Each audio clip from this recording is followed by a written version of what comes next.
All right, welcome to the Dreamer Boy podcast. If you have found the show, congratulations. Round of applause. Round of applause to you, because you know what? I know some people who just can't find it. They don't know how to do the Spotify and the Apple podcast. They're missing out. They're missing out. I'm like, come on now. We gotta work on that. I gotta walk people through it. But congratulations, we're back with a new episode. The best episode so far, I must say. Oh, wow. I'm declaring it right now. You're declaring it. Yep. Okay. All right. Those are big words. I've had some pretty good episodes.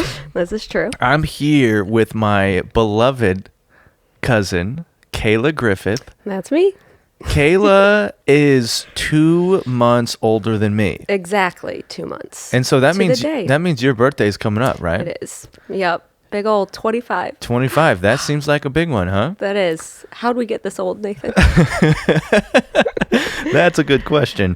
Yeah, so the fun fact for you guys, anyone who's listening, our fathers Our twins. are twin brothers. Yes, they are. Isn't that something? And so my dad is a few minutes older. I don't know how much older. My dad's name is Todd Cameron. Your dad's name is? Tony Dameron. It's the first time you've heard that middle name, I assure you. I know. Nobody really knows what Dameron is. Where that came from just had to rhyme with Cameron. I guess so. I guess that's what our Nina was thinking about. I wonder if our Nina and Pop-Pop are going to listen to this show. I hope they do. You know, they're one of those who've been holding out on the podcast. They don't know about all this. Right. They don't know about Spotify. They don't know about Spotify. Do they know? Probably don't know much about Apple Music. Yeah, either. you know, who knows? We'll just have to show them. Maybe we can get grandmother to listen too. Yeah, maybe since we got 2 members of the family on the show, maybe then they'll tune in. Right, yeah, who knows? Anyways, I'm so glad to have you here with me. As you guys know, I've been traveling around a lot the last 6 weeks or so, and so my podcast has been mobile. And so right now I'm in St. Louis, which is where Kayla is born and raised. Yep. Land of toasted ravioli, Ted Drew's, The Arch, blues hockey, St. Louis Cardinals, Nelly. You know, the list goes on. Wow. Okay. Are those like the different things that you would take people to if like they come visit? It's like what St. Louis is known for, I guess. Gotcha. Oh, and you know, Bread Co. Oh, I'm sorry, Panera. Oh, Panera yes. is St. Louis Bread So Co. everywhere else you go, if you go to a Panera Bread, there it is. But if you come to St. Louis, the same exact restaurant, only it's called Bread Co. Bread Co. Bread Co. Yeah. Bread Company. Okay. Yep, where we slice our bagels like bread. Bread sliced bagels. Gotcha. Yeah, I don't know about all that, but St. Louis, yeah, you got to come. You got to see the Arch. Yep. Last time I was at the Arch was about a year ago, and that was for an event that Sean Foyt flew in for. Yep. And they had a worship night thing. Mm-hmm. JT Civil Thomas was down there. Yeah, yeah. civil righteousness. Uh-huh. And it was all about, we worshiped right outside the Arch and prayed for this city and for our nation. That was crazy because, I don't know if you remember this, but Sean Foyt, since then, he's gone on, you know, all over the country, been to like 150 cities over the next year or whatever. That's so awesome. Crazy, but St. Louis and the Arch, that was the first one. What? I didn't realize it was the first. That was That's the first pretty cool. one of the Let Us Worship tour or whatever they're calling it, that he started going on. So we were at that first one. St. Louis is the gateway city. The gateway city. That's right. Makes sense. Absolutely. Well, so Kayla, you know, you've been listening. You're kind of a fan of the show. I am definitely a fan. I'm all caught up. I listen to all the episodes. You listen on to Spotify. every episode? Every single one. Oh my gosh! Wow. Okay. See, I need to give out little like awards to people who I find out listen to every episode. Right. Whenever you get some merch. Yeah. You know what? The merch. Hey, that is part of the plan at some point. Okay. We're thinking down the road. See, I need to bring on somebody who can be my merch person, to be honest, because I have a bunch of ideas. Right. I really do like kind of want to make the Dreamer Boy brand at some point and make it bigger than just the podcast. I've talked to some people. Know I'm writing a book right now my second book called Dreamer Boy. Yeah. And it's about dreams, about how the Lord speaks to us through dreams. But I kind of just like that little name, that phrase. And I I'm like like, it too.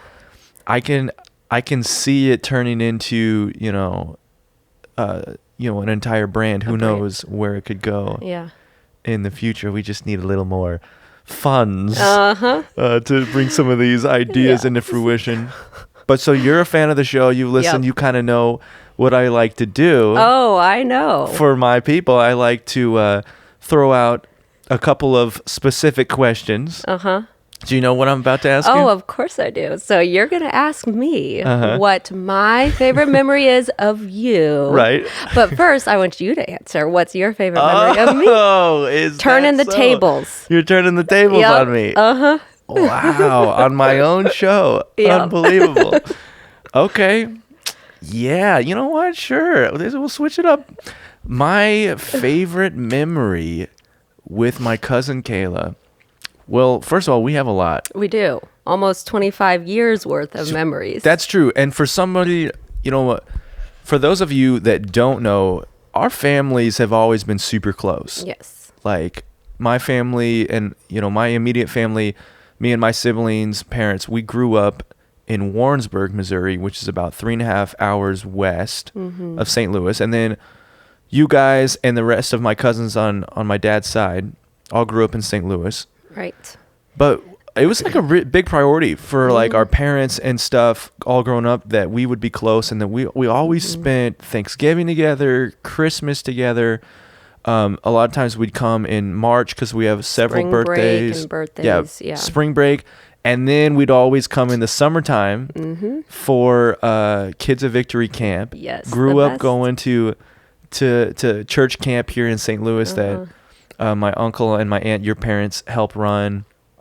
And so we have a ton of history, and we're probably closer than most cousins. Yes. Would be because of that. So, and when I'm thinking about my favorite memory, there is a lot to choose from, but I feel like one of the ones that comes to my mind is whenever we went down to the Send conference in Orlando. Yes. You remember this? Oh yes, I remember. Okay, so this was like when was it? It was like February of 2019 is what it was. Yeah. And so maybe some of you guys, if you've been following the Send movement, like you've seen, they've gone on and done conferences in Brazil. They've done stuff, I think, in Argentina, and they're going to do a big one in Kansas City at Arrowhead Stadium. It was supposed to happen, and then COVID happened. It pushed it back, so we're looking at June of 2022. But we went to the very first Send conference in Orlando. Some people think I say sin. Oh, SEND. SEND, the Send conference in Orlando. Is basically a conference all about mobilizing young people to reach their spheres of influence. And it was about mobilizing a generation into missions, but not necessarily missions in the way that you would think. Like a lot of people just think of, foreign missions, got to go overseas. And that's great. That's awesome. But there's so many different mission fields. And so they highlighted like 4 or 5. They highlighted your neighborhood and your schools, your college campus, and workplaces, and obviously, of course, foreign nations as well. And so we went down there. It was a 20-hour drive. Okay, so I got my parents' van. I mean, you remember this, right? Oh, yeah. Got my parents' van, 12-passenger van. We got together a bunch of friends. We got 12 of us. So Kayla was, you didn't live in Kansas City. Right.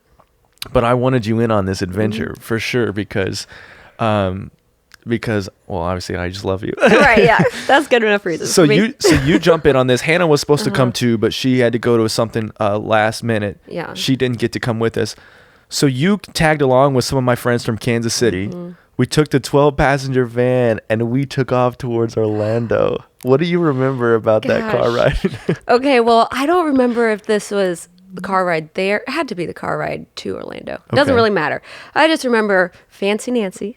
That's what I call Nathan's mom. My mother. Yeah, Fancy Nancy packed some grapes and cheese. That's right. And I just remember Nathan driving, and I was in the seat directly behind him, and just feeding him the grapes and the cheese. Oh yeah, I would just stick my hand. Yeah, right here, and then I just give him another grape and a cheese. You got to eat them together. It's all about the ratio. Yeah, if anyone who has seen Ratatouille would know that. Right. And so, Oh my god. so that drive was so long. I mean, Yeah. it was 20 hours down there. Ridiculous. And the way that we did it, because we couldn't leave until like a certain point, like we had to wait until people got done with school during the Right. week. And so we had to get there. And it was a 1-day event. It was like all day Saturday.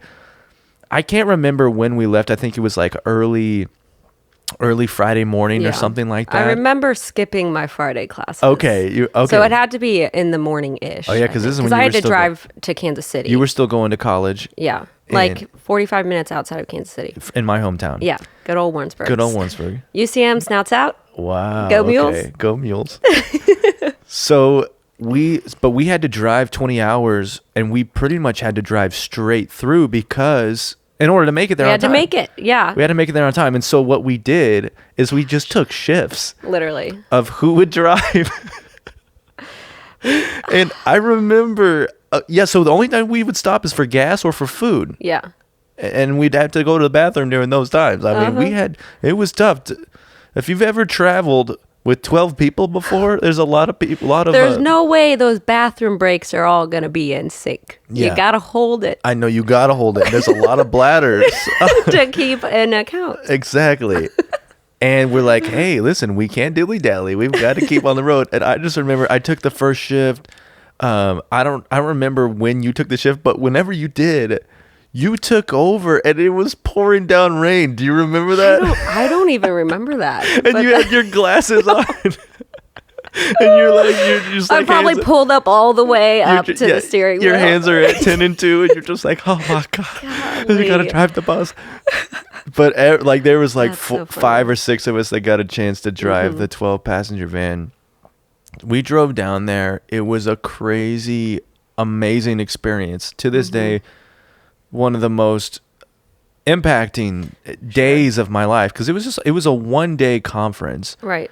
We were in Orlando for about 24 hours. Yeah, that's true. And 12 of those hours were at the stadium conference. And the rest was sleeping. Like we went to dinner and then we went to, we slept. Yeah. And we got on the road and we left.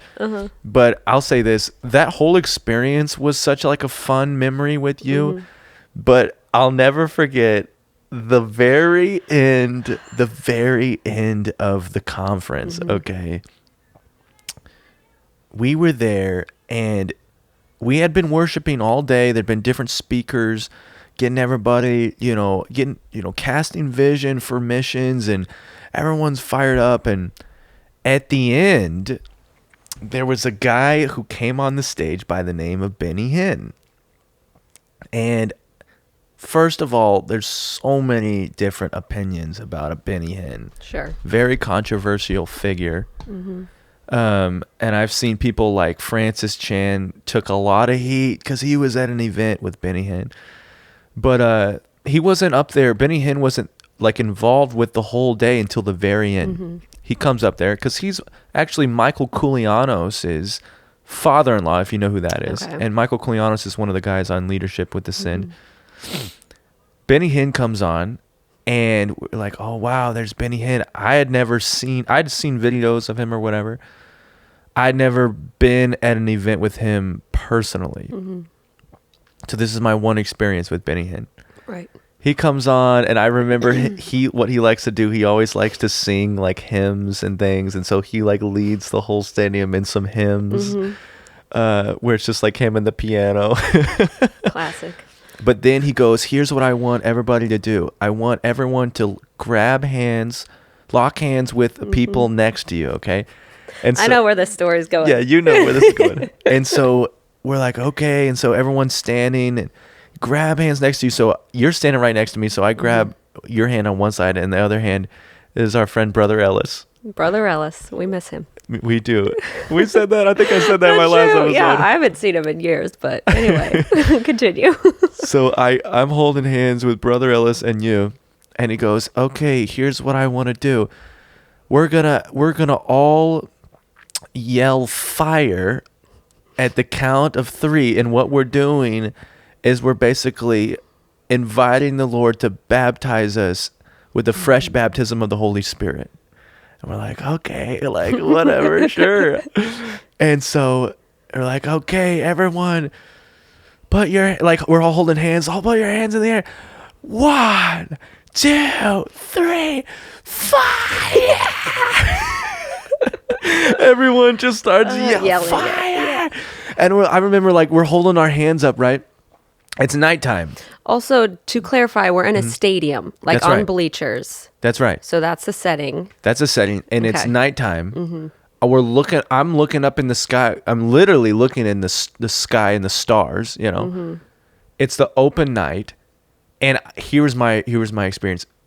All of a sudden, I'm yelling fire, and I'm looking up in the sky, and all of a sudden, I feel like everything just gets quiet for like a second, and it's like time stood still for just like 1 second, and it's like it just like faded out, and then all of a sudden it felt like this like bolt of electricity just like boom just hits me so hard, and I'm holding on to your and Kyle's hands, and all of a sudden I just go wow and I like pull you guys down, and I'm like my whole body tenses up in a second, and I'm like bent over, and I'm like yelling, I'm like whoa, because something just hit me. It felt like fire just came down, just went right down on top of me, and I almost pull you guys down, and I'm shaking so hard, and then all of a sudden it's like it's like I just stuck a fork into an electric socket, and I'm like but then it just like went so much that I just went and I just start falling.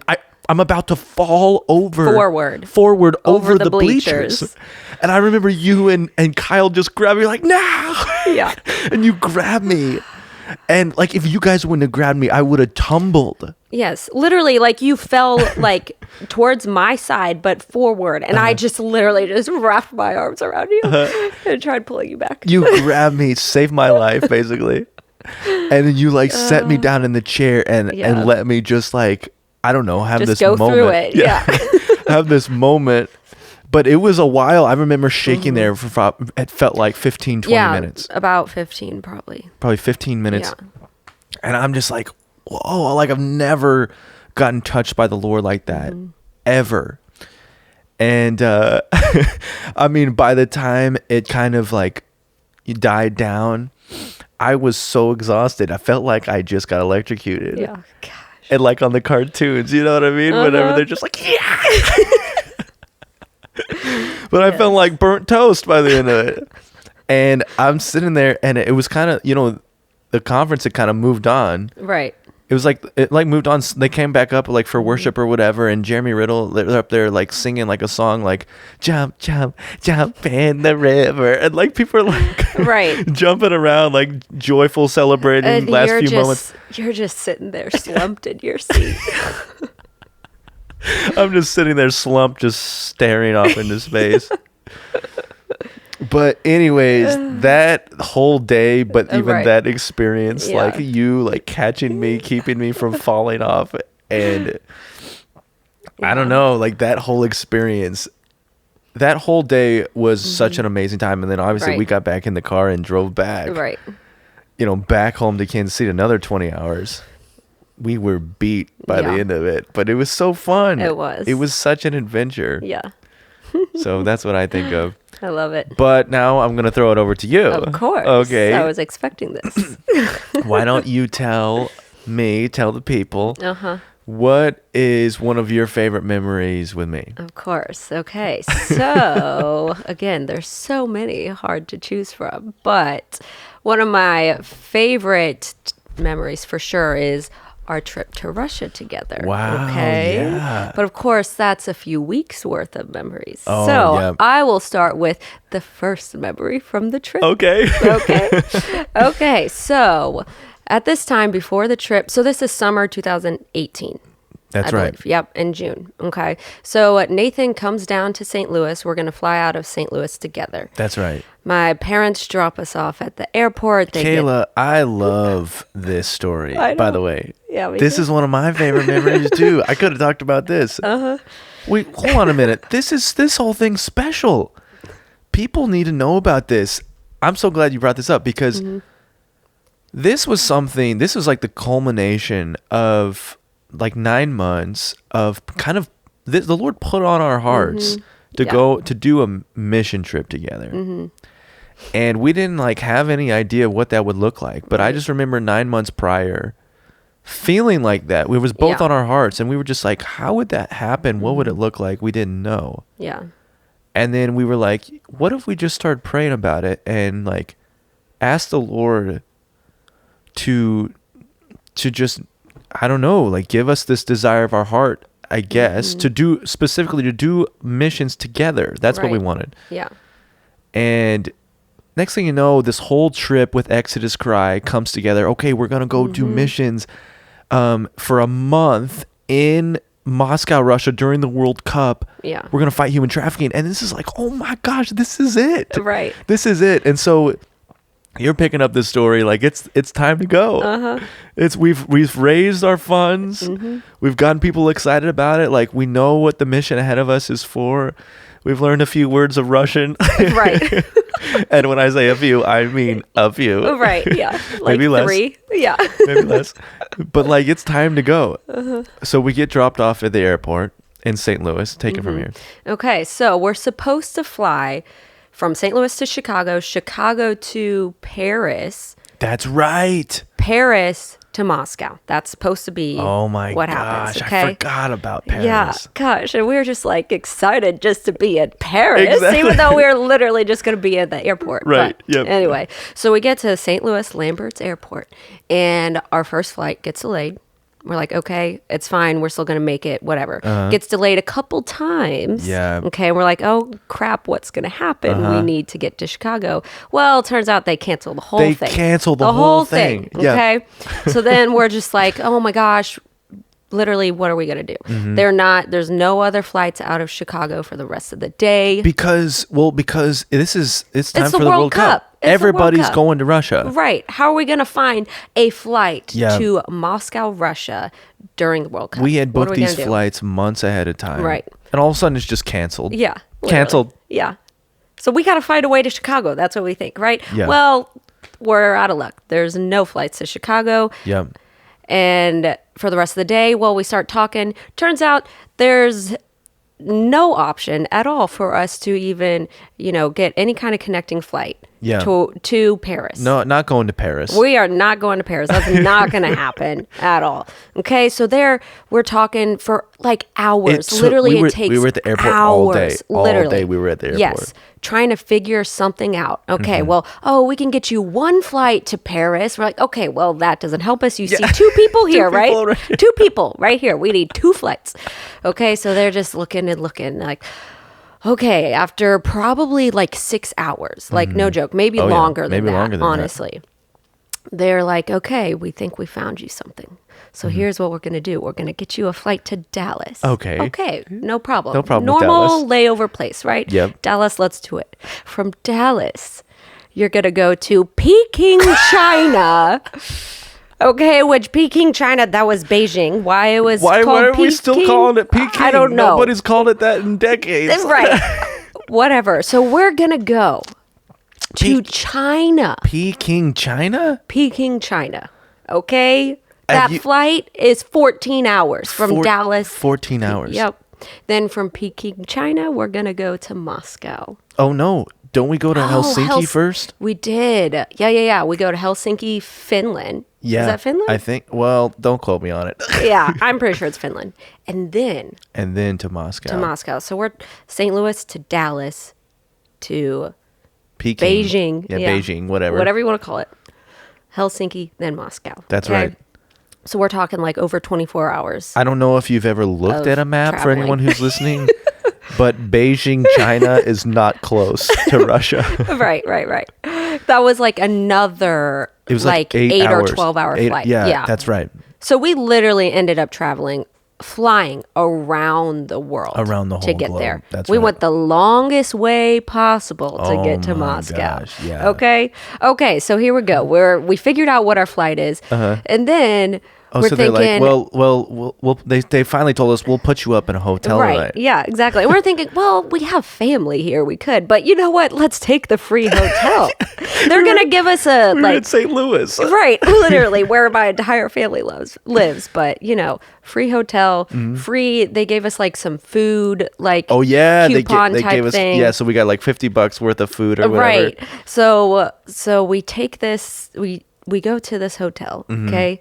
When we get there, they're like, okay, so you want one room, king size bed? 'Cause We they're said, like- they they're- all think we're married. We got the They're like- same last name. Yeah, exactly. They're like Mr. and Mrs. Griffith. Right, yeah.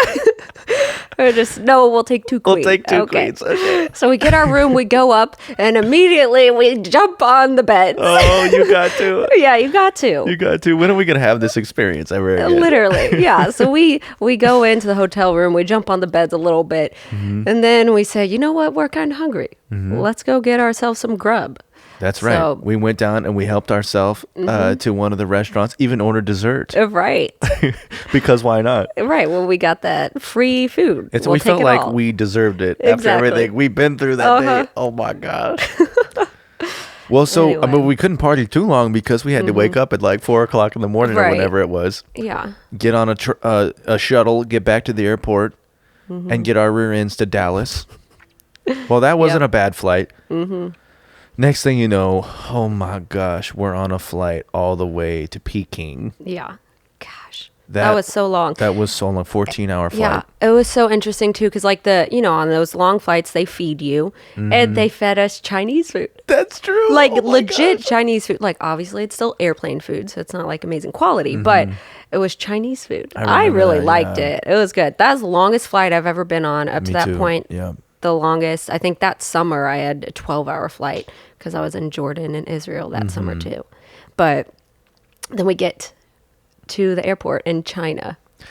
Oh my gosh. Like we literally have China in our passports because yeah. we had to get like that was just like the rule there. Like most of the time a layover flight you don't get stamped for that country, but we had Yeah. to in China. And we literally the largest airport I have ever seen. I've never seen anything Oh like my that. gosh. We literally had to get on a shuttle from where we landed and like drive through the city, it felt like, for like 10 minutes Yeah. to get to this other part of the airport where we're actually going to leave. That was the largest airport Yeah. I've ever seen. I mean, yeah, we got on the highway and drove at least 10 minutes Yeah, to at another least. part of the highway or another part of the airport. Yeah, it was so bizarre. And it's like the whole time we're driving, we're just like, I can't believe we're in China. Literally. It was just so bizarre. And so I could not.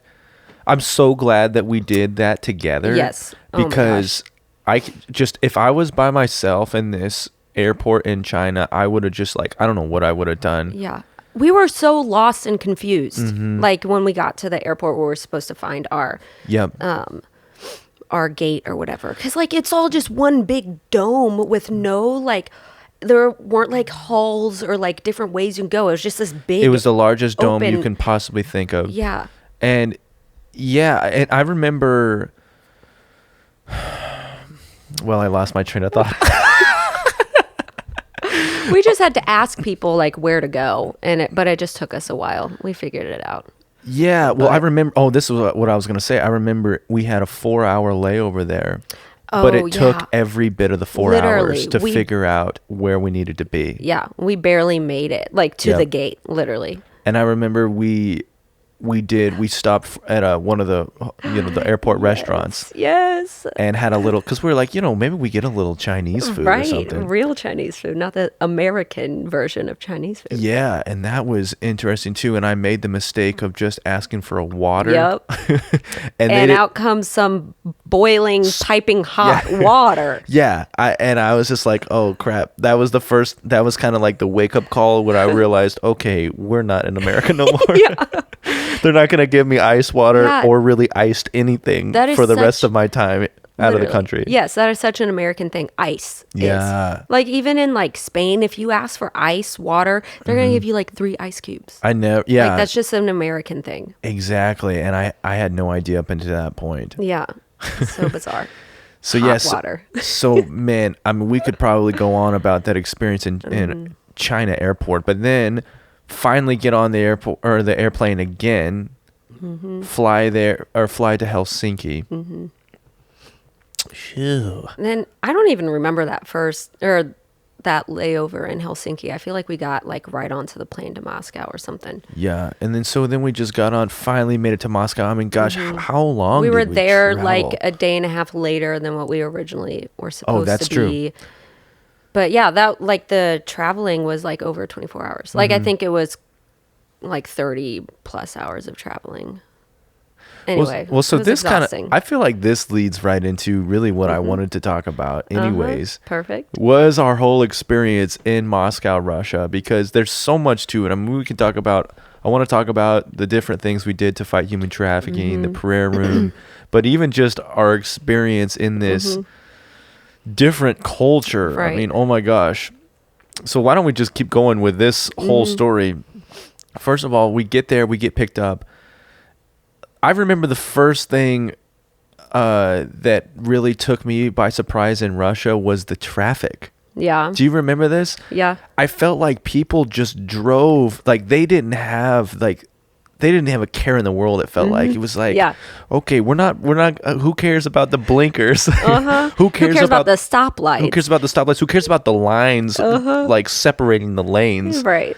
I mean, you're just like, I remember just holding on for dear life. Just, oh my gosh, like my heart rate would get start racing as we would get in the car and we would have to take Ubers and taxis everywhere.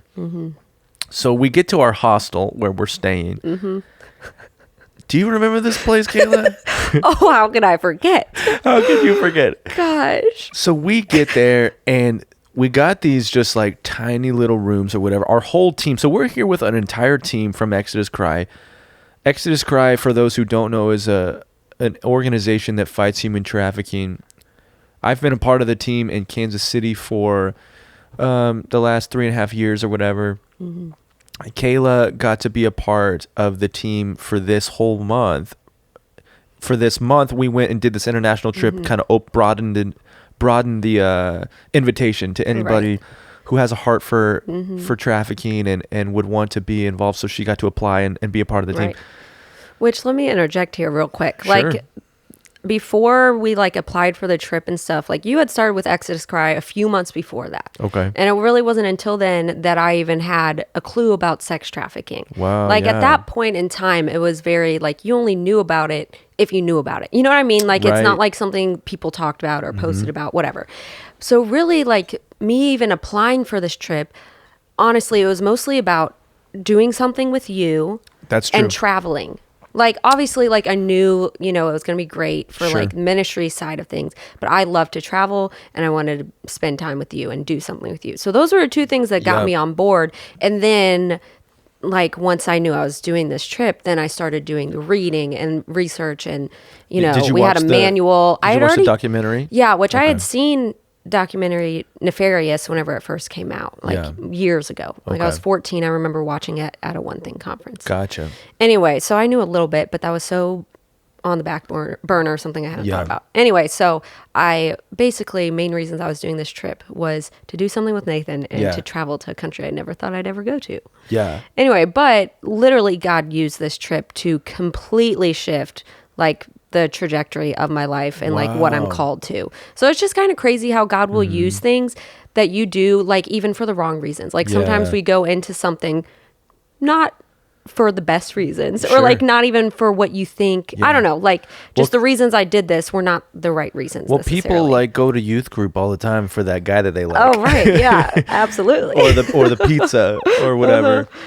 But then God will use that for Exactly. his purposes. So I just think that's really cool that God will use things, you know, even if you're doing something for the wrong reasons. Yeah. He'll still use it. Absolutely. Anyway, so I just thought I'd interject that No, because that's I so think good. that's important because this trip shifted things for me big time. That's so good. And so Anyway. we get there, we get to the hostel. Our whole team is sort of staying. How would you describe the building? I mean, it's like a 6 or like 10 level building Yeah. or something like that. So this huge building, each level is probably rented out to a different business of Okay, sorts. yeah. Okay. And so our floor, somewhere like halfway up, I don't know. Doesn't Yeah, really matter. 5th or 6th floor or Yeah. something. Half of that floor is the hostel. And the hostel is really this huge room Mm-hmm. with almost kind of like different like stalls or tent type things Yeah. of beds, basically. Yeah. Like these tiny little spaces. these little thin walls that would separate, kind of Yes, make it into little within bedrooms. a giant room. Yeah. And then there Yeah. was a tiny kind of like common space areas, like a kitchen, whatever. But these things Very were tiny. tiny. Yeah. The first one that I was in, I got moved. Yep. Okay. The first one I was in, literally these bunk beds and about 2 feet Mm-hmm. between the bunk bed and the next wall. Like absolutely Yeah. tiny spaces. Like there's Yeah. hardly room to like To do anything. to change, literally. And I had a roommate. You whatever. certainly couldn't jump rope in there. Right. Couldn't get my morning workout. You couldn't get your morning workout. I know you always love to do that. So Anyway, these tiny places, like probably. yes. Yeah. So you were anyway. in a room with like a bunk bed, and so you had somebody. I was in a room, no bunk bed, but it was just had enough room for just one bed. little twin size bed or whatever. Yeah. And right off the bat, we start having problems. Right. Okay. Are we gonna go into? We're gonna go into it. Okay. I think the because this people is should real know. life like mission. Like That's even true. like being in Moscow is like that is a European side of Yeah. Russia. Okay, Moscow, the city itself, like reminded me of other European cities that I've Okay, been because to. you've been to a few others. Yeah, I've been to Spain. Okay. So, lots of different cities in Spain though. But so definitely giving me Europe vibes. Okay. So it's Okay. not like we're not in like India or like some third world country, you Right. know, but this hostel. This hostel. So we, we get settled in or whatever. And I remember the first couple of nights. This is what I remember, Kayla. Mm-hmm. I remember feeling like there would be a bug crawling on me every once in a while. But I would just kind of like wipe it off, okay? Yeah. I would just kind of, what the, and smack it off or whatever. All right, thinking like, okay, no big No deal. big deal. Whatever. It happens. Well, but then I started getting like bites, and I'm like, guys, I after a few days, I would start to talk to some of the people on the team. I'm like, guys, I feel like I'm getting eaten up in my bed. I don't know what this is. Maybe I wonder if there's bed bugs. And people were like, whatever. No way. Oh no, whatever. It's probably this or that, and the other. Yeah. And I'm like, guys, like I don't know. And so like a few days go by. I don't No, know. a few weeks because all of this came out the day before I was leaving. Oh, the day before you were leaving, because like this is going on for weeks. So Like you literally. were there for 2 weeks, right? Yeah, I think just over 2 weeks. Just over 2 weeks. I was there for an extra 2 weeks. Yeah. You had to come back. I can't remember what you had to come back for. Well, I was just already. Oh, you had right been before traveling. that trip. I had already been traveling, so That's I right. just had to get home. That's right. So you did 2 weeks, and I was there for Yeah. another 2 weeks. So about the time you got a couple days left, I'm like really harping on this. I'm like, guys, like I really feel like I feel like I was starting to get sick. And what I know now is that my immune system was like trying to like fight as hard as it could against like I'm like getting like attacked by insects In the night. in the night. Actually, during the day, because you were on night watch. That's true. Oh my gosh, we'll get into that in a second. Yeah. But I remember this so distinctly. Okay, well, like the tell- moment yeah, that go we for all it. figured it out. tell it. Okay, so I'm doing the morning shift. Nathan's doing the night shift. While okay? we were there, we helped keep up the Moscow House of Prayer. Yeah, which- 6-hour shifts. Yeah, we did 6-hour shifts a day, Uh-huh. 6 days a week. Yeah. So you would do 6 a.m. to noon. Yes. And So I started doing it then and with then you ended up shifting. but I ended up because- getting moved to the night Yeah. watch. So I was there from midnight to 6 a.m. Yes. We Okay. would high five each other on the way out. Right. Yeah. Anyway, I think this was after I came back. Okay. So this is maybe around noon, 1, 2, 3 o'clock, whatever. So you were waking up. Okay. Okay. Yeah. And you come out, and this is the first time I actually saw you with your shirt off, and there's all these bug bites. Oh yeah, because I was showing people. Yes. And Yeah. that's the first time you were I was showing like, guys, people. I'm getting bit. Yeah. This is not fake. So there's about 4 or 5 of us in this tiny space, just like in This the little corner. hallway, Yes, yeah. a hallway. And we're just talking about this, and we're like, crap, you guys, like, this might actually be bed bugs. Like, so we're just talking about, we're just like, oh my gosh, what are we going to do? And then next thing we know, we see a bed bug crawling up the wall, just all by its lonesome, just Yeah. crawling up the wall. That's right. And we all just freak out. It was like, ah! Nathan, you've just been living with And someone bed bugs. smacks it. But then I also remember, Oh. I remember Aaron Matowski, the guy Yes. with the dreads. I turned around and he saw one crawling on my back. On your back. That's right. And he was like, oh my gosh. And he like smacked it off. And that was about the same time that you guys saw the one on the wall too. Literally, all within minutes. And so then all of a sudden people started taking me seriously. Okay. I was like, I told you guys. It was a bed bug. I'm getting eaten alive. Because they were all concentrated in Nathan's room. Like, no one else, at Right. this point, like, no one else had experienced it. Yeah. Or there wasn't enough for anyone to notice, at least Right. in their own rooms. Okay. And so people start taking me seriously. So we bring Yeah. it to the attention of What was her name? Helga? Helga. Or Olga? Olga, that's what it was. This is the lady that that owns the hostel. She's the Olga. manager. She's the manager of the hostel. Yeah. She's the one who lives there or whatever. Yeah, her name's Olga. We have like one girl on our team, Catherine Clark, actually, who can speak fluent Russian, and so we're like, tell her that about the bed bugs, and so she's telling her. Long story short, they're like, okay, like we are gonna bring in an exterminator team and gas up the place, Yeah. basically. And like- all of this is literally after I leave. So, like, I don't even know Oh, exactly what so happens. you All I leave know about is this I time. have about 24 hours left after this has been discovered. So they're not going to do Gotcha. anything about it that day.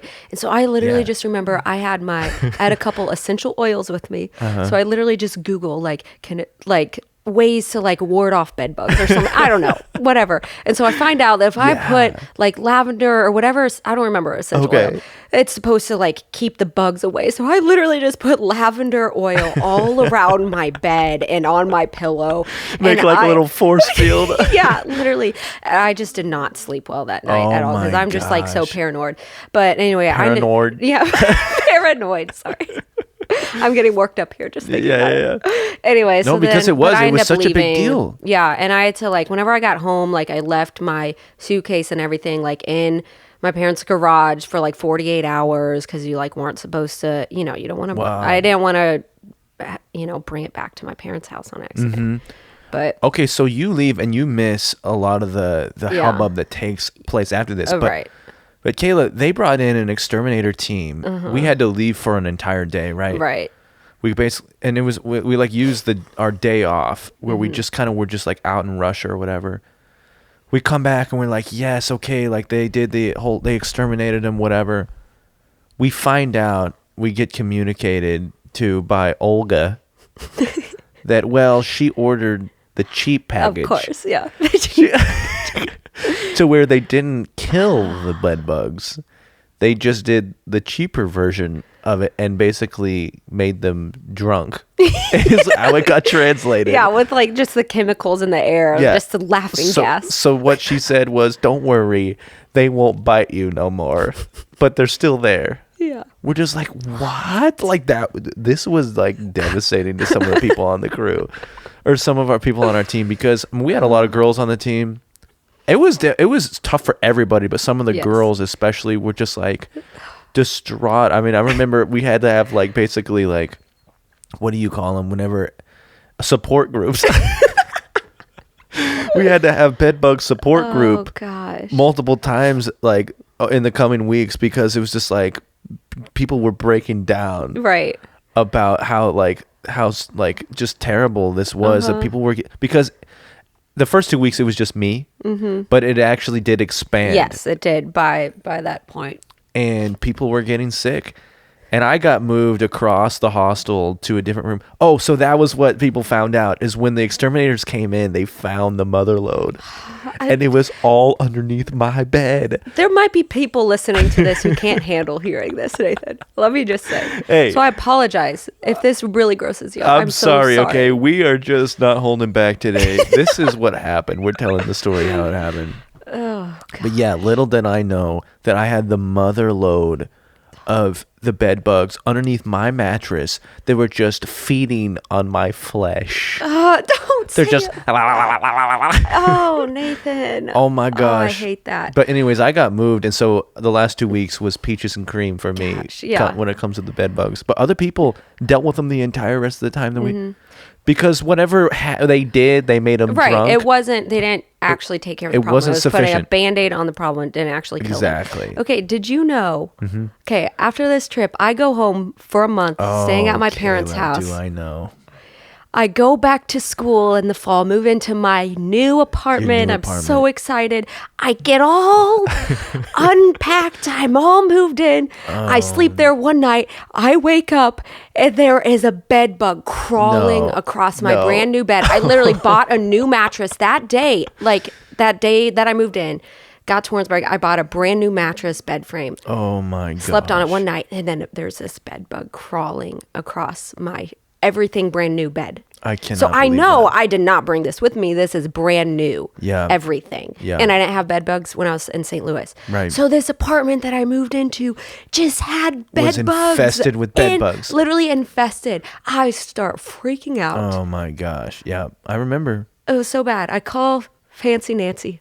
She comes to the rescue. She Yeah. lets me cry in her arms for a little bit. I'm literally traumatized. Because you just came out of this experience in Russia. But yeah. also, if I wouldn't have had that in Russia, I would not have known that those were bed bugs. Oh, wow. So honestly, that kind of saved my butt because I would have been at school like with these bed bugs and had no idea they were bed bugs. Good grief. Anyway, but that summer I had other gross bug stories from my travels that I don't necessarily need just to get pestilence in the land. Literally, but that summer just bugs after bugs after bugs, and like Yeah. ones that like are parasite bugs. It's and disgusting. That's disgusting.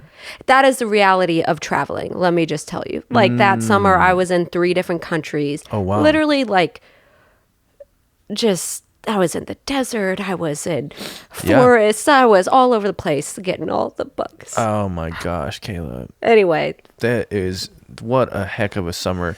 And that Right. I mean all we've talked about is the bed bugs.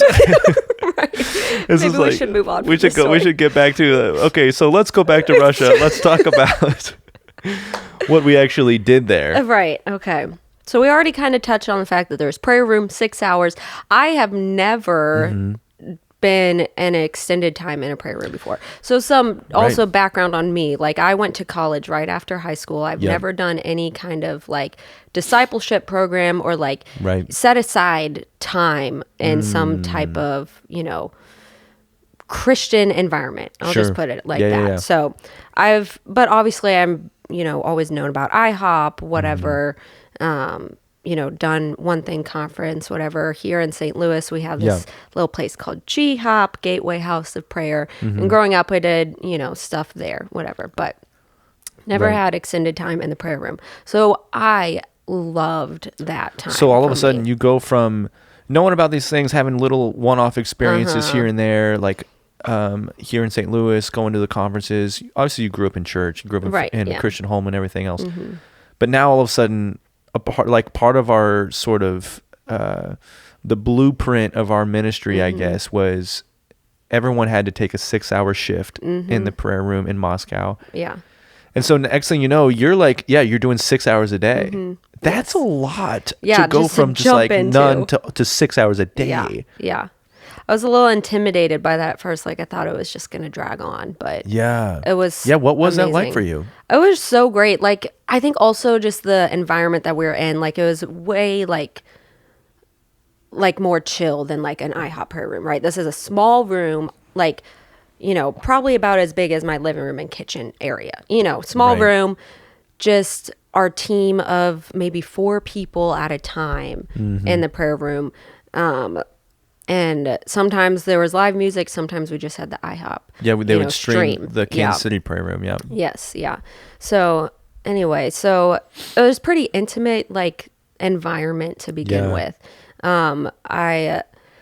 So it was just really cool. I would kind of split up my time with like, like if there was live music, worshiping, whatever, a little bit of intercession, but then also just sitting with the Lord. I was reading a couple books too. Right. Oh, I'm trying to think of Bob, one of the Bob Sorgi. Bob Sorgi. I can't remember what the...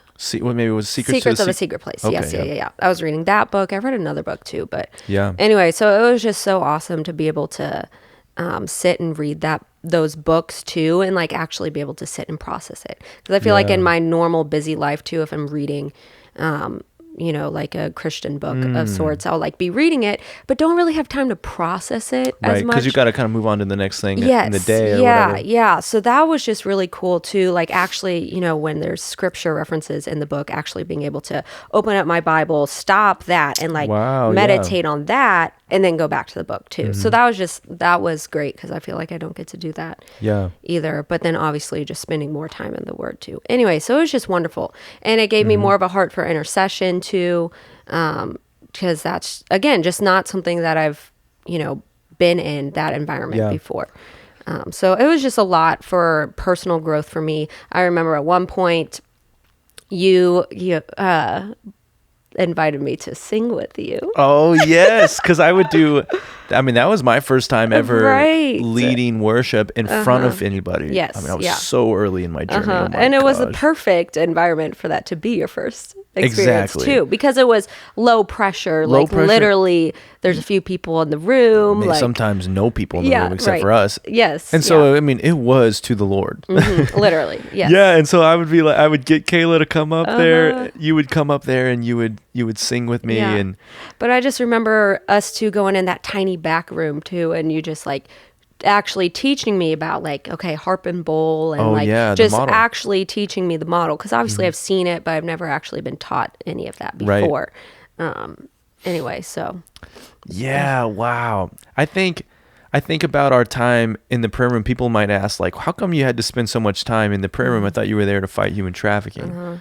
And I think what people don't realize is this was such an essential part of the outreach that we would do, because for so many reasons. Number one, our own personal like selves needed this Holy time Spirit with the Lord. And just to minister to our hearts with everything that we were even just seeing and being exposed to. Because we're doing the ministry that we did there was dark. Yes. We're coming in contact with women who are being trafficked in sex slavery in several different little contexts. Some out in the middle of the woods. Yeah. Some, on the streets. Some in strip clubs. Some in, hotels. And so, and we're, coming in contact with traffickers too. And they call them madams, which are kind of like the male or the female versions of the pimps. And just dark stuff. And it's just like, man, our own personal times with the Lord that was extended each day was really crucial for us to remain in a place of like really solid and like not shaken by the kind of darkness that we were you were coming in contact with every day. Yeah. But also, it's bigger than that. It's bigger than our own personal thing. I always tell people we're winning the war in the heavens before we go out on the ground as the ground troops. The spiritual battle before the, like... the battle in the natural. In the natural, yeah. Exactly. And I always think about it like, I'm like, whenever people, go into battle, they'll have like their troops on the ground, but then they'll have like, planes fly over and they'll like take out the big guns, right? Yeah. And I always try to tell people, think about prayer and intercession as like the planes that come over, like fighting this battle in the heavens, because we're coming against real demons. Yeah. We're coming against real principalities. And when I say principalities, I mean demons over regions or regions of the earth. And so it's like that was our way of engaging in this battle up here. Yeah. And mobilizing angels to fight on our behalf, mobilizing the Lord. We're partnering with the Lord in the war that is taking place there, so that we were able to come and interact with the people in the natural. Right. Yeah, and I think that whole concept too, like, shifted my mindset a lot on like intercession and just the importance of like interceding for things before you try and go do things in your own strength. It's it's the fuel for what you're doing. It's the letting the Holy Spirit like actually like make the soil fertile, kind of type thing. And actually even just talking about this kind of made me think of something that in James that we discussed recently with my Bible study. Is actually something Hannah pointed out. Hannah is Nathan's sister, also my roommate here in St. Louis. That's right. Shout out to Hannah. Shout out to Hannah. That part in James, I think it's James 2, where it's talking about just works and faith. And Hannah pointed out that those works can even be viewed as prayer and intercession. Like, we're kind of connecting how like the intercession is actually like where works and faith meet, because it is like that's what we do that is something we can do. Like, part of our works is like actually interceding for people and for things or whatever, but also takes faith to do that. Anyway, so I just thought that was even just an interesting concept of what intercession is and how important it is as believers to actually faithfully pray and like put in the time and the work to do that too. Yes. It's just an interesting place where works and faith meet. Absolutely. And I think a lot of people who are in ministry, they will oftentimes skip that step. Yeah. And they'll just like, well, there's a lot of work that needs to be done. Let's get to it. Which is true. True.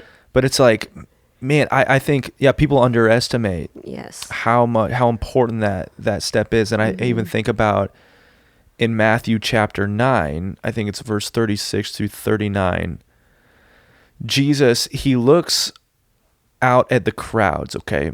And what the Bible says, it says when Jesus looked out at the crowds, he saw the crowds and they looked like sheep that were harassed, like sheep without a shepherd, okay?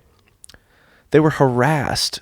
I find that interesting, and I just listened to this even as I was driving over to your house, I was listening to Lou Engle talk about that passage, and I've never heard anyone offer this suggestion up, but he wonders if the Lord actually had a vision rather than physically looking at a crowd, because or at the very least, when he looked at the crowd, he saw in the spirit, because he could see that they were harassed.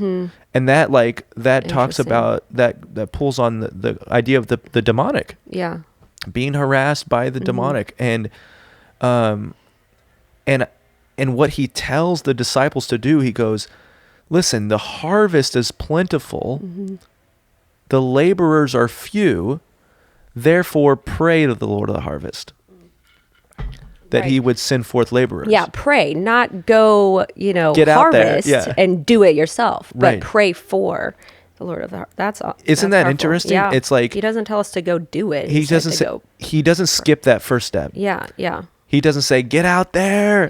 He's like, before you get out there, pray to the Lord of the harvest that he would thrust you into it. Yeah. And I think that's so interesting, because I feel like, well, again, I think it's a blueprint that Jesus lays out. Yeah. And he's like, here's what, and I think there's lots of reasons too why he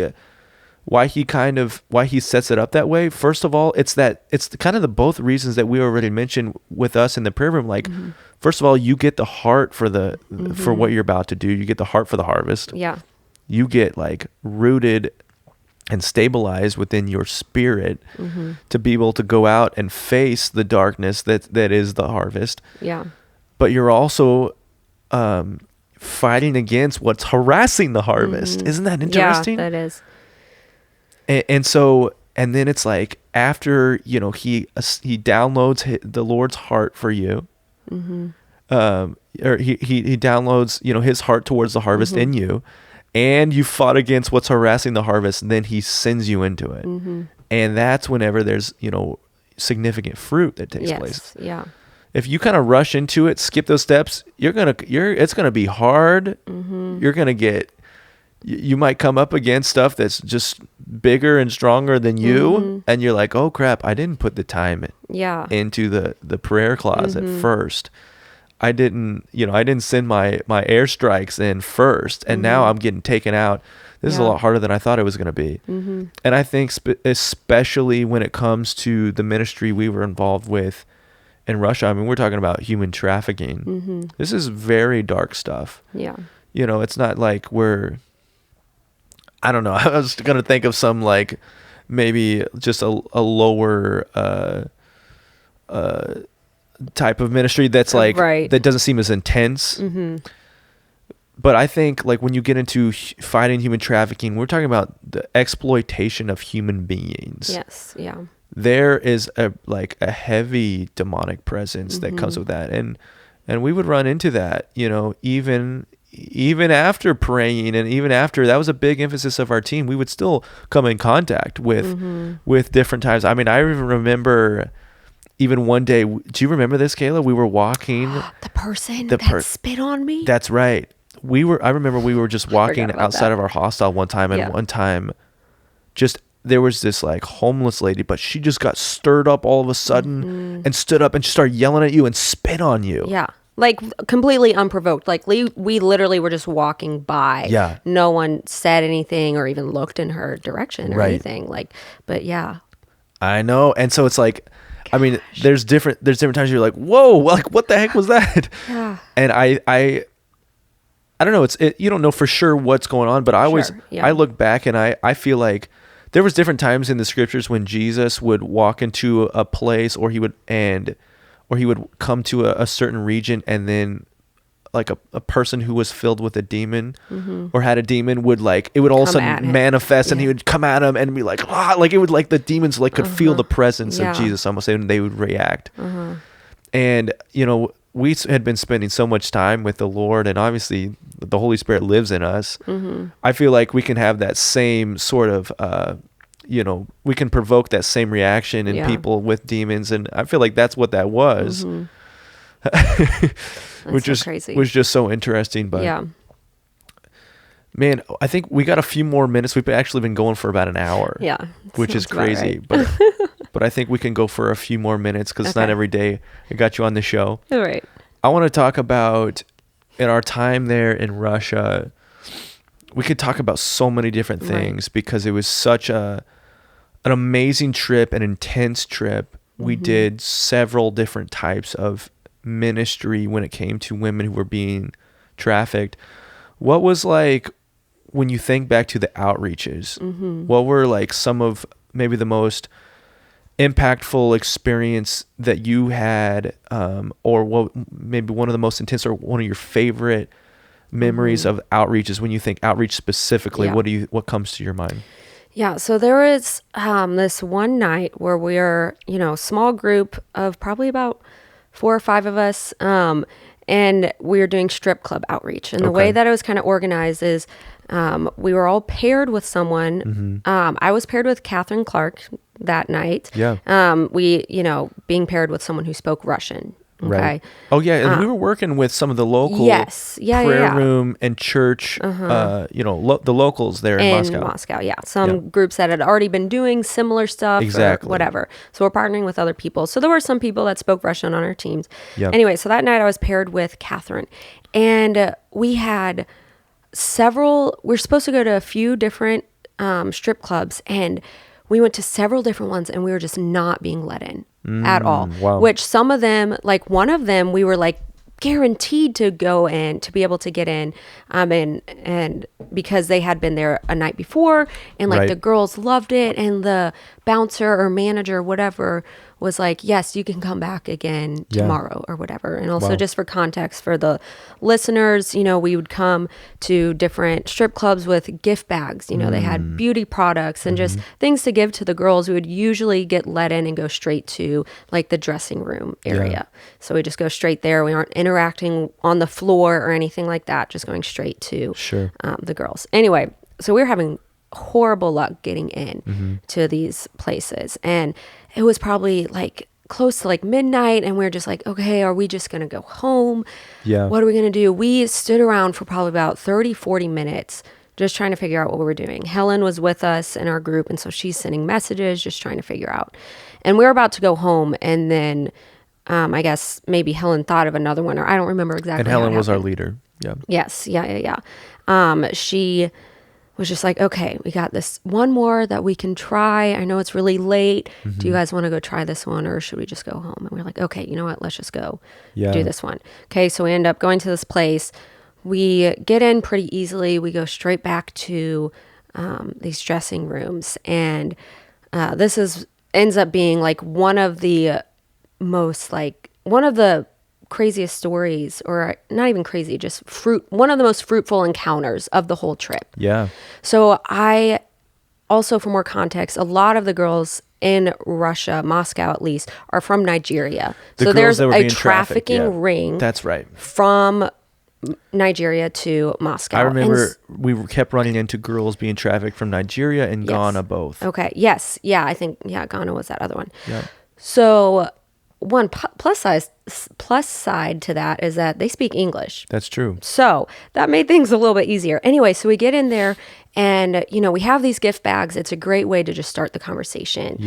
So I connect with this one girl, and we just start talking, small talk type things like, they're super interested just in the fact that I'm American, right? Like they love that. And we just get to talking, and I don't even remember her whole story, but basically she opens up about the fact that she has basically been trafficked from Nigeria. And she actually starts talking about Jesus, like a lot. That's the other thing is about a lot of these Nigerian women, like Christianity is part of that culture. Obviously it's mixed in with a lot of like tribal beliefs and stuff like that as well. So it's not, nearly, the exact same thing, but they have an understanding of God and Jesus. Interesting. And she just started talking about just these dreams and like calling that she felt like she has had in her life, like from the Lord, and just things that she wanted to do, and just saying how I know that this is not what God wants for me, but whatever, Anyway, so after that encounter, I end up getting her number. And this is one of my last days in Moscow. So I don't even see her again. Wow. But, Catherine, I brought Catherine over too. And so she met her, we pray over her, whatever, kind of tell her what we're doing. Long story short, eventually, sometime after I leave, she ends up getting, coming to, I don't know, one of the church services or something, but she meets Helen, and basically, she's like, we help her in the end, like get out of sex trafficking. Like she was one of one of the women that we did that for. Anyway, and she ended up, Helen had that project with like the shoes, how she would, offer to buy the girls new shoes and trade like their big, stilettos, their shoes that they wear out, when they're going, on a call or whatever. And so she did that. Helen did that for her and got her new shoes and everything. So anyway, that's one of like the stories that stands out to me. I remember, I didn't know that was that, or I didn't know the story behind it, but I remember one of the girls you guys had interacted with one night coming to a church service. Yes. Yeah. Wow. That's so cool. And so like that came on the other side of like running into what felt like a stone wall. Literally. Yeah. And because you guys were trying to get into the clubs. Closed after close, doors keep shutting, and we almost gave up. But obviously that was all orchestrated by the Lord to make sure that we got to this one place. Wow. At that time, To get the one. Yeah. That's powerful. Yeah. And I didn't really have that many nights out either, just because we had such a big team, lots of girls Yeah. that needed, like, women on our team that had to be rotated just to make sure that everyone kind of got a chance. So I really only had like 2 or 3 nights out to the strip club. So Gotcha. anyway. Did you ever get to go out to the forest? Yes. Yeah. There's this place, I'll just hit on it for a second. There's this place called the Black Dirt where basically there was just like off the side of a highway. You drive down the side of the highway and then you just see like a girl on the side of the highway with like a sign or something that's like basically says, hey, like, yeah, not even, there wasn't a sign or anything. It's just like a known place. Like, that's true. But so if there's this woman out there, see the woman, buyers know, okay, there's that's girls right. here tonight. I'm going to drive back to in a sketchy wooded area. You drive back opening. like 50 yards into the woods. Yeah. And there's just like a trailer of girls who are being trafficked. Yeah. And cars would just come Line up, drive up, and the girls would have to come line up in front. And the car has their headlights on them. These guys just literally go up and poke and prod at them. Exactly. And a lot of times they're like drunk. Gosh, yeah. Or multiple men in one car. Oh my goodness. It was horrifying. And they would just come, multiple guys in the same car a lot of times. They would come, pick out the one that they wanted. Here's what they would either two or one of two things. Sometimes they would take them back into the woods even further and have some quick sex, or sometimes, or most of the time, they would purchase them for the entire night, and they would just leave and they would be gone. And man, I remember we would come and we would like set up camp right there, and we would set up like a little, and this was partnership with an organization that already does this stuff. That's too. right. Like they had established relationships with some of the girls that are even there because they come weekly or whatever. So also we didn't just show up. That's right. So some context to that. That's good. And the way that we would get in on the inside too is we would get in under this idea of like, hey, we just want to come love on the girls. So we would have coffee and tea and some gifts. And so while the girls weren't like getting, lining up to get picked out, they could come over and they could get some tea and we would talk. And obviously we're trying to get them out of the life. Yeah. By primarily establishing relationships. That's Like the reality is most of the time, like you're not going to just go rescue someone like with one encounter. Like that's not how it works. That's not how it works. Yeah. Because it's so complicated. It's so complicated. The chains that these girls are in are so multi-leveled, man. Yeah. And that's what you learn. But I remember we did it the first time and we came back and we were just like, man, that sucked so bad. And we kind of decided, we were like, I feel like we got to have some sort of weapon of warfare on the ground while we're there. And so after we did it the first time, we decided, okay, we're going to send someone who's just a designated worshiper. Your job while the rest of the team is there interacting, giving out coffee and tea and gifts, you're just going to be on the side playing your instrument. And worshiping the Lord, basically doing straight up warfare. Yeah. And it was literally like a warfare tactic. Yes. It was like our way of going on the offense because it was a dark atmosphere. Yes. Yeah. I mean, not just physically nighttime. I'm talking about like, it's like spiritually dark. It's a heavy atmosphere and it's hard to watch. Yes. Easily like the darkest thing that I've ever witnessed, and probably like there won't be anything that will compare to that. Wow. Yeah. And I remember after we, started doing that in the coming weeks and stuff, all of a sudden there would just be more police activity. And, I remember one of the madams who was in charge of that area got arrested one of the nights. And I remember, I just remember we were like, yes, like we're fighting Something's back, happening. if you will. Yeah. And they were, every once in a while, there would be a guy who would pull up and he would leave without a woman. And that was a victory. I mean, we're literally there interceding on these women's behalf that they would not be exploited. And it's right in front of us. Yeah. Yeah. Man, it was intense. Yeah.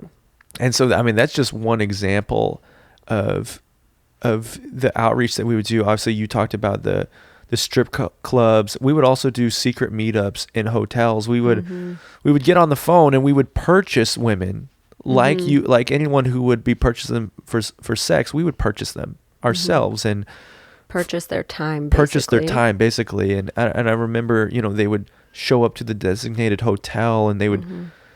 Oftentimes, like, I would be in the position where they would think they're coming to sleep with me, and I would meet them outside and bring them in, and I would get to bring them to the hotel lobby or the restaurant, and I would get to introduce them to a couple of girls on our team, and we would have them for an hour, and that was some of, I think, the most fruit. Yeah, we'd buy them dinner.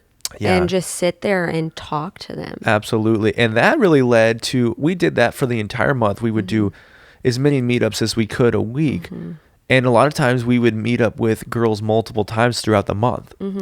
By the end of the month, we had built relationship with multiple girls. We had gathered information. A lot of the girls we would meet up with were in the same little houses, being, in the same little trafficking rings. And we were able to like have a trafficking sting with the police, by the end of it because of information that we gathered. And man, that was intense. With the girls, like, knowingly giving information and stuff too. I think that's important even to point out. Like, absolutely. We weren't there just to manipulate a situation. No. The whole, like, we would not do anything unless we had permission from the girls. That's right. Being trafficked. Like, we weren't trying to pry information out of them. We weren't, like, it was all among, with their will, Absolutely.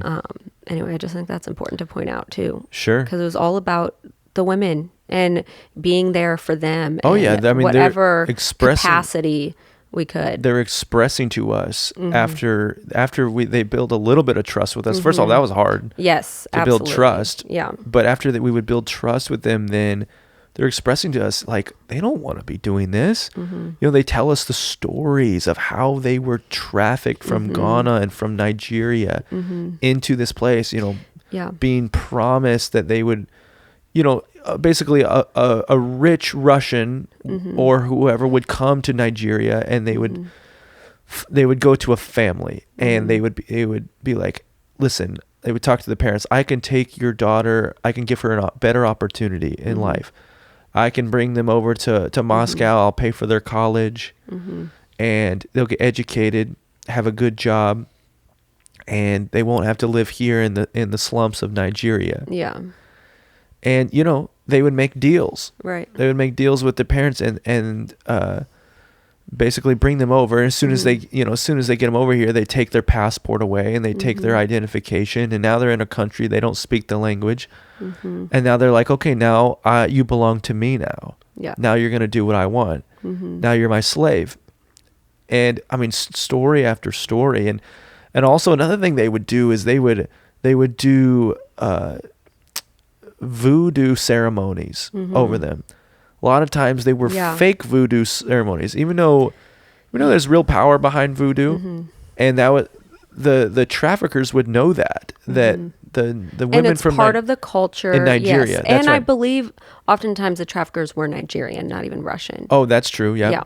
So they know the culture. They know how to exploit, like, psychologically, like how to exactly traumatize these women and how to get their, get them to do what they want by threatening families. And so they would do a voodoo ceremony over them, or a fake voodoo ceremony. It didn't really matter, but the girls would believe it because that was very prominent in their culture. Yeah. And they would be like, okay, like now we've set it up to where if all I have to do is close my eyes, I'll always know where you are.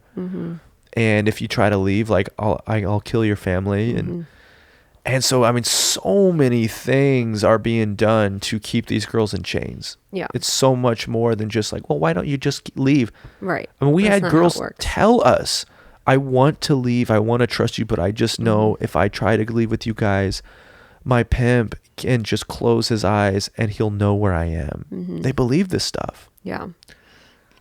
And so, man, the work there that we did was so intense. You were there for 2 weeks. I was there for an extra 2 weeks. I was there for a month.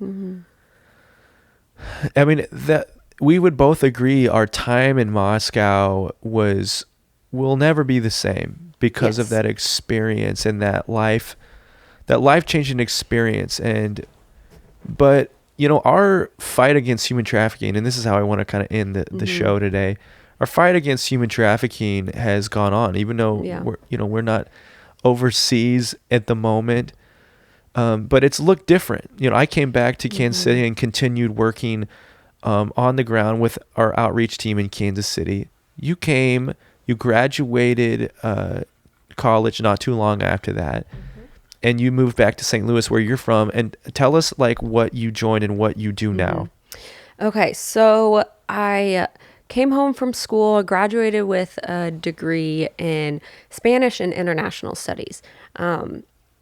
My whole senior year with just senior projects and stuff, it gave me a lot of opportunity to actually do some research and dive into the whole concept of sexual exploitation more Wow. on an international level, just Yep. kind of comparing mentalities about prostitution and how that's like shifted and stuff over time. Wow. Anyway, so something I kind of figured out at the end of the Russia trip, and just as I got to go back to school and research some more stuff, is that as much as I really enjoyed the outreach to the women and like saw how powerful and stuff that was, I knew that was not for me. Like I could not do that like full time, like Wow. reaching out to the women, just because how I'm wired, just how mentally and emotionally draining that would be. Like you have to be a very special type of person to do that And kind of outreach, especially regularly, like on Absolutely. the daily or weekly. Well, I like, think even more than I think it takes a unique, Unique person, but it and- also takes a unique grace. yes, yeah, Where the Lord absolutely. has like really given you the grace to do it. Yes, yeah.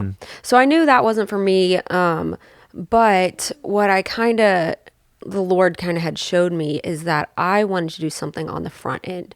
So like obviously reaching out to the women is so, so vital. Yeah. But the reality is that's not stopping the problem. Yeah. Like unless the root of the issue is taken care of, there will always be more women. Always, Absolutely. always, always. So it's kind of like putting a Band-Aid on it. Absolutely. Okay. So that was just highlighted And to girls me. need Band-Aids. Right, this is true. I mean, the people being exploited, Yes, I mean.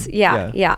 But basically, the Lord just highlighted to me that what I'm more called towards is addressing the culture that allows for the sex industry to thrive. Yeah. So I wasn't exactly sure what that was going to look like, but I've always been interested in education. Like I wanted to be a teacher for a very long time. I love working with kids. I've been a gymnastics instructor forever too. So Yeah. I just felt like maybe it was something on the side of education. Anyway, but I didn't know what that was going to look like at all. Another thing that I would have loved to do, and maybe it's still in my future, who knows, is something that requires traveling to other countries too. Like I've always, like Helen, like gets to, for these projects, she'll travel to other countries and lay the groundwork for these trips, stuff like that. Anyway, so traveling is still something that I want in my future career. Who knows when that'll happen? Side note. But anyway, so long story short, I'm home for, oh gosh, I don't even know the timeline of it. Less than a year before I get my current job. So I was just, I was substitute teaching for a while, coaching gymnastics. But then come December 2019, so I graduate May 2019. Well, actually October 2019, there's this organization that I've known my entire life. It's called Thrive St. Louis. It's a Christian ministry that Right. does more secular outreach though. Anyway, so I've been aware of that organization for a while. I see that they're like have some job openings. One of them has to do with teaching. And so I'm kind of intrigued, but I'm literally just like, I don't really want to do that right now. Like I want to keep substitute teaching. And then in a year, I want to go abroad and teach English in a Gotcha. Spanish speaking country. That's what I wanted to do. Turns out that would not have worked out because, COVID happens a few months later. Wow, yeah. So literally just the Lord's timeline was so evident. Like he saved me from my plan, basically.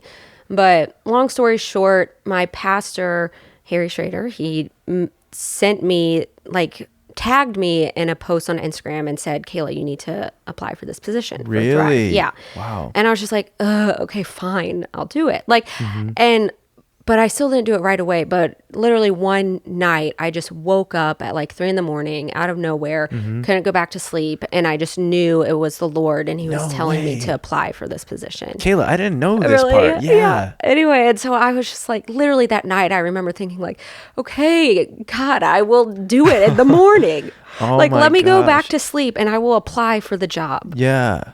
Like, I was very reluctant to do it because, again, I had my own plan figured out. I was going to do what I wanted to do. Anyway, so I apply for the position. I get hired, like, I get interviewed and offered the position pretty quickly. And I ended up getting some other confirmation about it, too, which is bad. I can't even remember what it is. But I just know I did. Anyway, but so I accept the position. And start in December. Basically, so my job now is I'm a sexual risk avoidance educator. That's like the title, okay?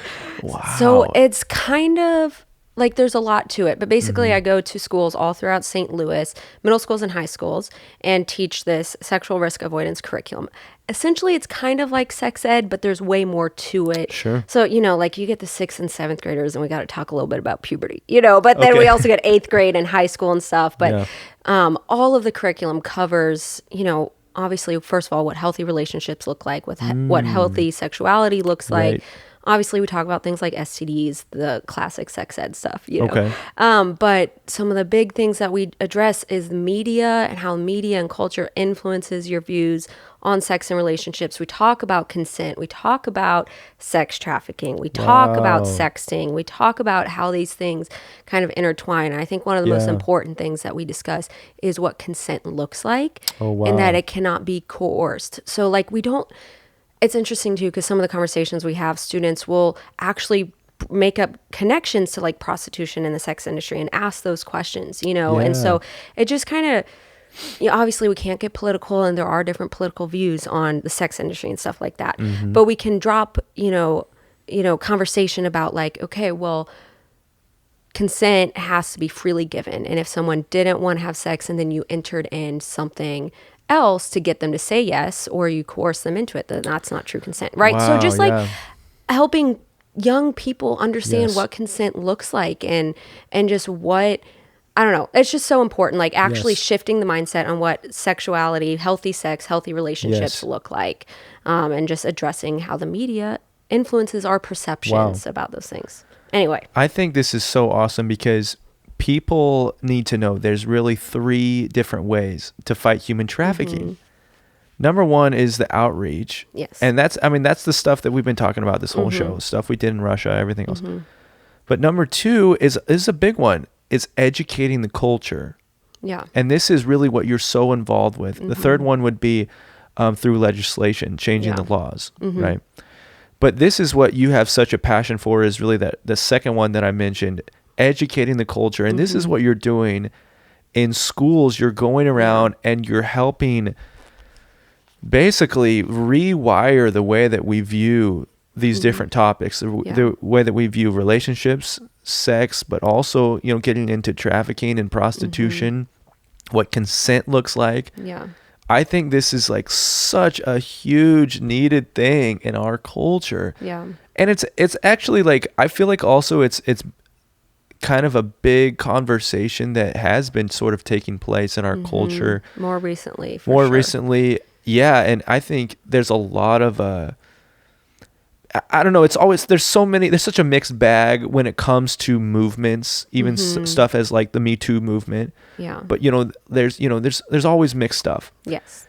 But yeah, it started, what it has done is started a global conversation of things like consent. Yeah. And I think a lot of the stuff that is, I don't know the percentage, but I think a lot of that conversation is leading to good things. Yes. Yeah. Specifically in this arena. So I love like what you get to do in your sphere of influence, in your arena. And, you guys are going on the ground, but obviously over the last year, you guys have had to be mobile a lot of the time, and kind of take to different social medias and the internet. And so every once in a while I'll see you putting on TikTok videos and Instagram and but trying to get the message that your organization carries, to the young people through that. Yeah. I think that's awesome. I think, even though I've spent the majority of my fight against human trafficking in the outreach department, what I'm most, passionate about myself is the same as you, is educating culture. Yeah. Hence your book. Hence my book. Exactly. And, that's what people ask me, how do I fight human trafficking? And I talk about those two things. Well, I've done outreach for years, but I also wrote a book about how I came out of porn addiction. Yeah. And that's one of the ways, when we engage with porn, we're actually engaging with trafficking the majority of the time. Yeah. And a lot of people don't know that. And so, I try to use my sphere of influence to educate and to, because so much of our culture and our friends, our family, we're just naive. Yes. We don't know what we don't know. Exactly. There's so much ignorance when it comes to this topic. And that's one of the reasons why we suck at it. Right. Why the church sucks at it.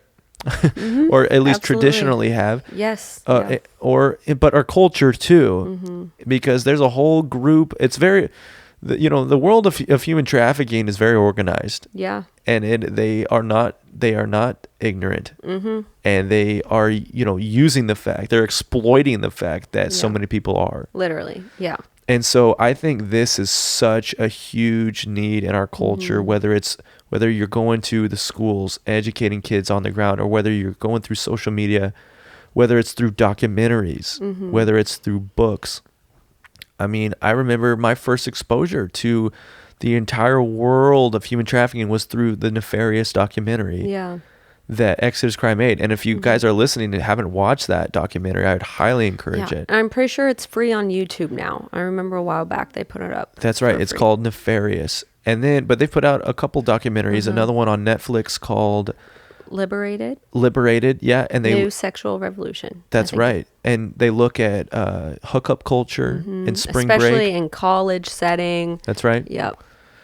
And so, but I think, they're reaching millions of people with their documentaries. It's all about helping educate the culture and shifting this sort of mindset that is leading to the purchasing of women or the purchasing of men, whichever.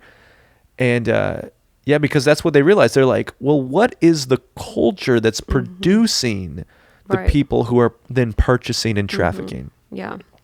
And so, educating the culture is more about going to the root. And if someone's heart can be changed and if someone's heart can be shifted, then they'll never even get to that place. Exactly.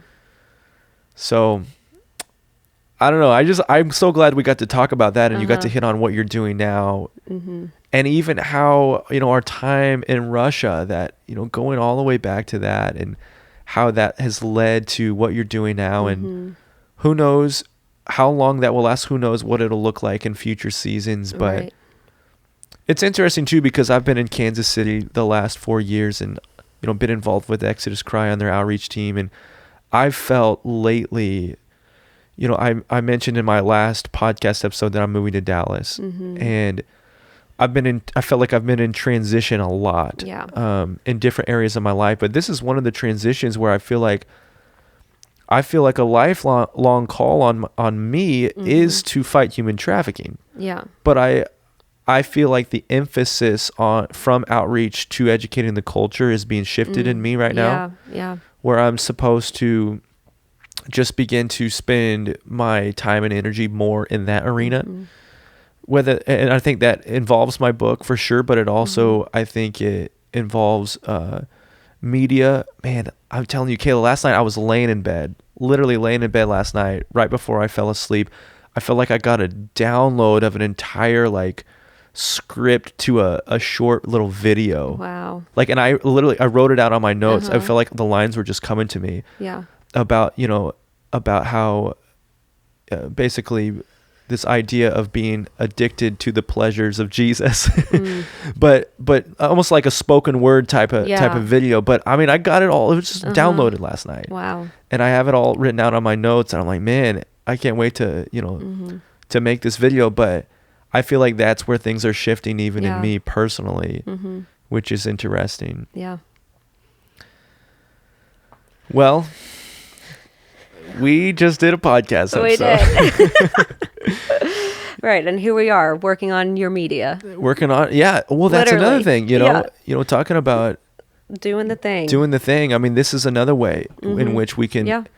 educate our sphere of influence Sure. is through podcasting too. And I definitely have that in mind, sharing the stories of our time in Russia. So many people are going to listen to this and be like, man, I had no idea Right. Yeah. that stuff even takes place. So, man, I hope, guys, that this podcast episode was encouraging to you. I had a ton of fun getting to Right. just sit down with you, And just Kayla, talk. Yeah. and just talk, kind of go down memory lane, but also talk about stuff the Lord has marked us with. I feel like that's what all the stories were about today, even the ones Yeah. at the Sin Conference. Yeah. I mean, that was a marking time for us too. I don't know if I really made this clear, but even that encounter that I had at the end of it, that was a marking moment. And it was, Yeah. and maybe you didn't have that specific, marking. It didn't look like that, but Sure. we both walked away from Yeah. like being burdened in our hearts to reach our spheres of influence. Yes, yeah. And that's what we have done since that time. And so it's like, it's kind of cool. I haven't really made that connection until right now, but even thinking about, what we're doing now Yeah. is, fruit and can be connected back to that time in Orlando. Yes. Isn't that crazy? I haven't really thought about that much too, and like applied it to where I'm at now, but I just remember Yeah. like one of the things I was convicted of the most, like from that trip is, I don't even, was Francis Chan there? He was. Okay, because I'm pretty sure Francis Chan said this. Basically, he was just calling people out and be like, so many of you feel like you're called to Yes, the that's right. nations, Yep. but you won't even minister to your own community. Yeah. And I felt so called out because Wow. I love traveling. Like that is clearly like a passion that the Lord has put in my heart. Yeah. But that doesn't mean as, a 24-year-old at that time, like 22, like that doesn't mean that's what I'm called to do right away. Sure. And just giving me that conviction of like, okay, you need to focus on your community first. And like, Wow. and that's what I'm doing now. I literally Absolutely. didn't even make that connection until right this second, I'm Yes. doing this outreach type stuff, ministry, in a secular sense though, because I'm going to schools, but in that arena that I'm called to, but I'm doing it here in St. Louis Yeah. right now. I love So that that's cool. connection. I love that because I remember that. Yeah. I remember that they were like, guys, it's such a glorified thing to go to the nations. Yeah. And man, the Lord, he's going to call many to the nations. Yes. And maybe even us at some Yeah. point. Right. But it's like, I think there's this principle though about being faithful with little. Yeah. And then he will trust you with more. You know what I mean? Yeah. And so even in the idea of missions and reaching our communities and our sphere of influence now. Right. So Good stuff. this is good stuff, man. Hey, who knows? Maybe this was the best podcast episode yet. People, let us know what you think. let us know. Guys, I hope you enjoyed today's episode. If you're listening on Spotify, Apple Podcasts, or YouTube, make sure you subscribe and you'll get a little notification. And when we put on new episodes in the future, make sure you share with your friends. Right. I'm sure that there's different ones who would be encouraged by this podcast that you guys know. So share it with your friends. Kayla, thank you so much for coming on Of course. Thanks for having me. and being on the show, of course. Man, I'm looking forward to the next time Yes. we get to sit down and do a little episode.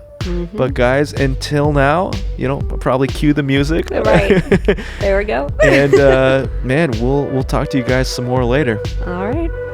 Adios. Adios. See ya.